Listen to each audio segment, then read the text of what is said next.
Et lorsque tous les péchés et toutes les impuretés s'en seront allés loin de votre corps, alors votre sang deviendra aussi pur que le sang de votre mère, la terre, telle l'écume du torrent qui joue dans le rayon de soleil. Et votre souffle deviendra aussi pur que l'odorant, parfum des fleurs. Votre chair aussi pure que la chair des fruits rougissants parmi les feuilles des arbres. La lumière de vos yeux sera aussi claire et brillante que l'éclat du soleil resplendissant dans le ciel bleu. Et alors, tous les anges de la mer, la terre, seront à votre service. Et votre souffle, votre sang, votre chair ne feront plus qu'un avec le souffle, le sang. Et la chair de la mer, la terre. Alors votre esprit pourra devenir un aussi avec l'esprit de votre Père céleste, car, en vérité, personne ne peut atteindre le Père céleste, ce n'est au travers de la mer, la terre. De même que le nouveau-né ne peut comprendre l'enseignement de son père tant que sa mère ne lui a pas donné le sein, qu'elle ne l'a pas baigné, dorloté et mis dans son berceau pour dormir après avoir été nourri. Car la place de l'enfant, lorsqu'il est encore en bas âge, est tout près de sa mère et il doit obéissance à sa mère.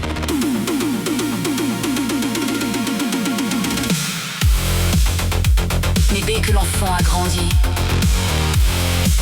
son père le prend avec lui, afin qu'il travaille au champ à ses côtés. Et l'enfant ne revient vers sa mère qu'à l'heure du dîner et du souper. C'est alors que son père lui donne son enseignement afin qu'il devienne habile dans les œuvres de son père.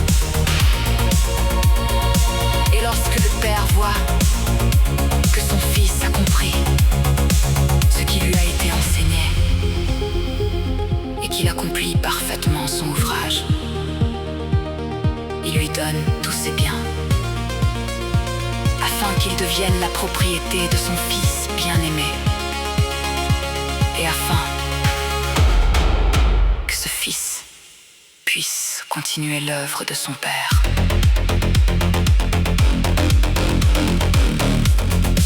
Je vous le dis, en vérité, heureux est ce fils qui suit les conseils de sa mère et qui se comporte en conséquence. Mais 100 fois plus heureux est ce fils qui accepte et se comporte selon les conseils de son père. Car il vous a été dit: honore ton père et ta mère, afin que tes jours soient prolongés sur cette terre. Et je vous dis, fils de l'homme, honorez votre mère la terre et gardez toutes ses lois, afin que vos jours soient prolongés sur cette terre. Et honorez votre Père céleste, afin que vous héritiez de la vie éternelle dans le ciel. Car le Père céleste est 100 fois plus grand que tous les pères, par la génération et par le sang. De même, la mère, la terre est plus grande que toutes les mères par la chair.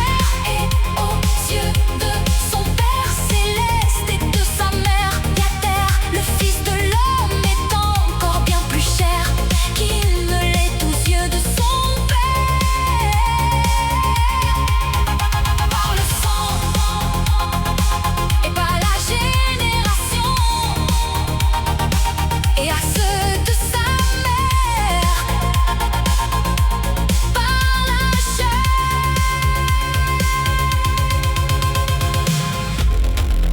Et bien autrement remplis de sagesse sont les paroles et les lois de votre Père céleste et de votre mère, la terre, que ne le sont les paroles et la volonté de tous vos pères, par le sang et par la génération,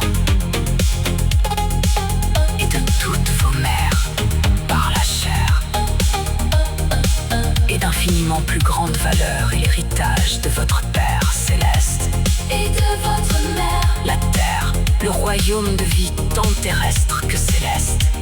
Héritage préférable à tous ceux que peuvent vous laisser vos pères par le sang et par la génération, et vos mères par la chair.